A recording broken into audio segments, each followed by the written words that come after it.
Welcome to Rick's Corner. Here I am again on location in Santa Monica. I'm standing here where bodybuilding originated in the 1940s and 50s in Santa Monica Muscle Beach. This was the original Muscle Beach. Right behind me over here, if you'll see the chin-up bars, you see the swings, you see the sand area. Well, there was a wooden platform out there that had weights.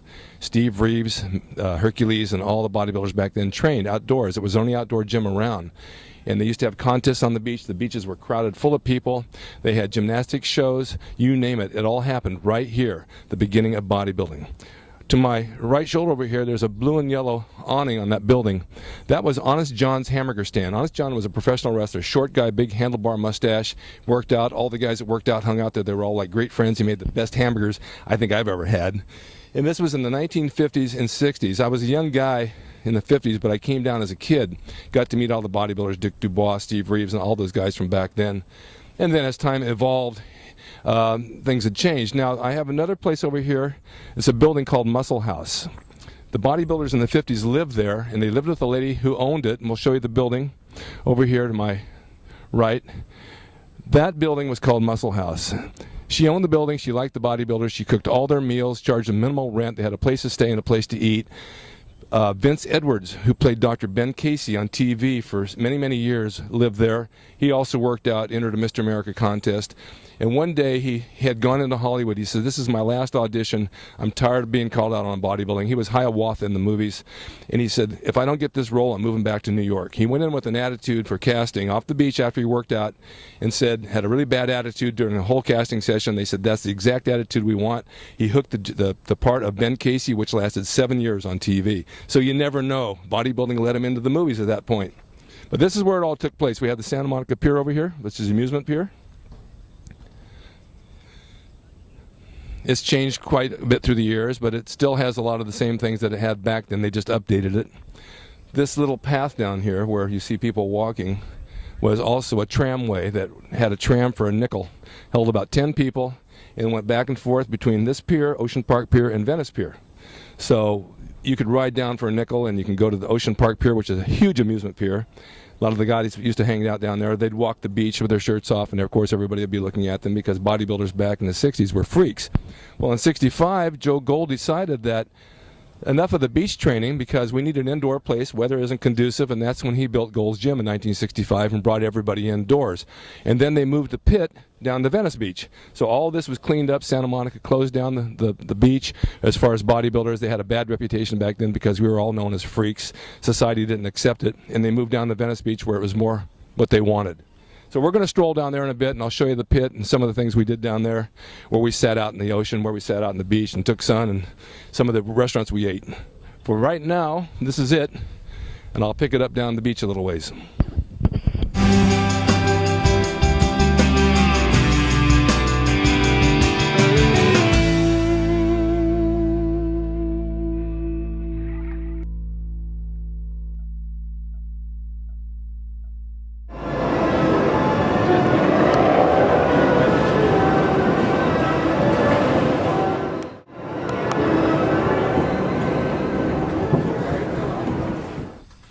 On our way down to the Venice Pit, I had to stop here because it wouldn't be right if I didn't include this in this tour. Behind me here is a nightclub. It used to be called Donkin's Inn. Arnold, Waller, myself, a bunch of the guys used to come down here on Friday nights, Saturday nights, and here's where we pick up chicks. They had music, they had bands. The place was crowded, 500-600 people in there. All the girls from the valley would come over here to the marina to meet the guys at the beach, and we'd come in with our sweatshirts all pumped up from training, and we looked like freaks. I didn't drink, so I'd pick up a glass of maybe soda water and acted like I was and just had something. I didn't want to spend any money. None of us did. We were on the bodybuilding budgets, so to speak. And then on Sundays, they had free hors d'oeuvres around 4 o'clock. Big plates walking by with servers that had chicken breasts in it, or chicken wings, or chicken legs. I think they're chicken legs. And I'd take a napkin and maybe take off 20 of them and eat them. The guy'd come back again, we'd grab another 20. That was our warm-up before dinner because it was free. But this was the place. We had right by the front door where the bouncer was, we usually knew somebody from the gym that worked there. I'd go in, Arnold would go in, we'd grab a girl, we'd take her out in front because there was a big light, and we'd give her what we called the light test.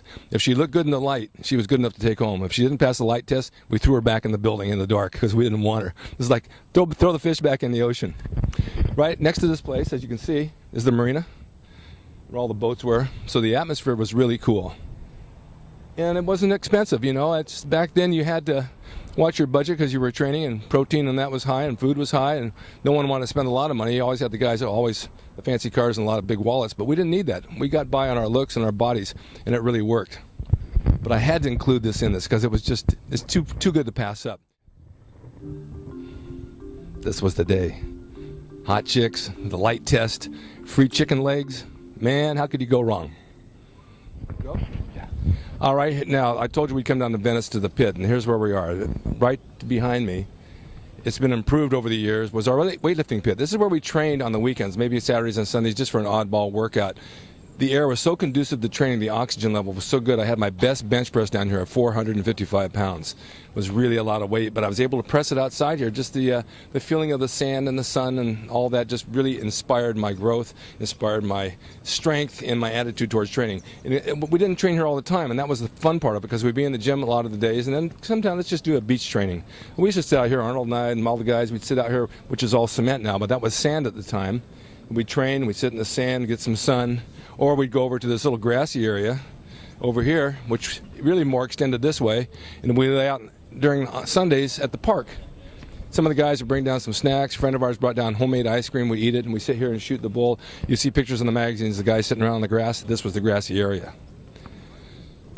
If you look off over here on the other side of the pit, where it says t-shirts and there's a little kiosk, none of this was here.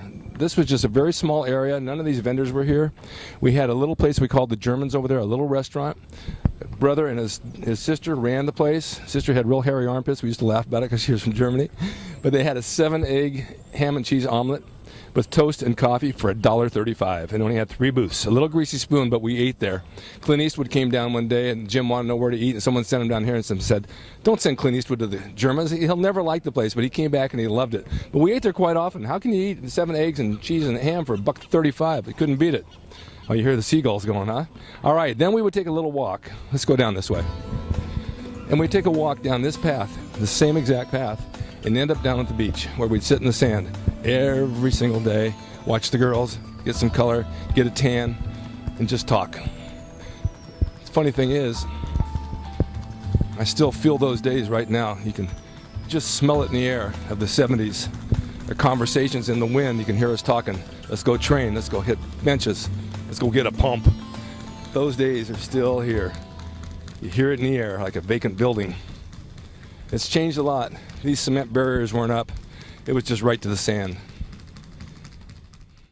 This is where we sat, right here in that very spot on the sand. There was no bike path there. Didn't have this number of people. This is actually a lot of people for back then. There's the ocean. We sat out here from probably 11 in the morning till maybe 3 or 4 in the afternoon. Went back for an afternoon workout, and that was our day. Venice Beach.